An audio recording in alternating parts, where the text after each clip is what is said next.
Hello, I'm Joshykins, and, well, this video is going to be exciting. This is my first thoughts on the very popular book for the moment, 50 Shades of Grey. Now, I read this merely to know what all the fuss was about, and I actually, after reading this, might finish the trilogy because it's not the worst I've ever read, and I will have a review out maybe tomorrow or later tonight. I have a bunch of stuff planned to do for tonight, so yeah. But anyways, I wasn't really shocked or grossed out as I wanted to be. You know, I was expecting there's going to be some dirty stuff, and I was just like, meh. I really don't want to know what that says about me, but, you know, it's not that gross. Anyways, the two really only good points in this book, and the first one is my own nostalgia, because, like the main character, the Bella stand-in, Anastasia, and so, like her, I've only been a virgin until, like, sometime last year, and I am actually marrying the guy that was my first. That's a really long story short, so the first sex scene, at least, was very nostalgic to me. It sort of reminded me a little bit. Not the exact same thing happened. For one thing, I am not going to marry an asshole. Rev Reznor is a very good guy. But that one first sex scene gave me, like, slight nostalgia. And then at the end, you know, first breakup, that was a little nostalgia. And those were the two really good points of the book.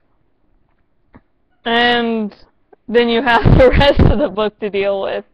And it's sort of fun. But a problem I found during the sex scenes, don't worry, I'm not going to go into description. Don't worry. But anyways, during the sex scene, I was, you know, George Takei, however the fuck you pronounce his name, he has this thing that was going, oh my. And so, in the sex scenes, every single time usually, at least once, you have her going, oh my. And George Takei ruins it by going to the back of my head going, oh my. So that was highly amusing. I read this book actually rather slowly, so it probably took me a month. Well, people have been speeding through this book, and they like to mention the plot, and the plot isn't really that good. But they focus really a lot on the two main characters, you know, because they're having sex nearly constantly. And so you don't get to focus on some of the good characters, and what's annoying is that Kate, you know, Anna's roommate for the most part, Kate tries to help, you know, Anna out. And, you know, if you're a good friend, you should be going like, oh, that's good, thank you for telling me, I'll think about it, even if you don't agree with them. You know they're caring for you. What's Anna's response? Oh my god, you know what that bitch said? Oh my god. But I do want to say this 50 Shades of Grey is an improvement on Twilight. And that's not just because of the sex scenes. I mean, you saw how Stephenie Meyer did the sex scenes in Breaking Dawn. I haven't seen the movie, I've only read the book. But they give a few better reasons. They give you a reason why Edward is, aka Christian Grey, is, like it. I mean, it's a poor backstory, but at least one, it's there. Two, characters acknowledge that he's a fucking a-hole. Even the main character, Anna. Though it's really near the end of the book. Last couple pages that she's like, "You're a sick fuck." It's like, finally someone says that. Finally you say that. And there's Jose, or, Jacob. He's, in the first two Twilight books, he's trained to be a good guy, and then the second two ruined his character completely.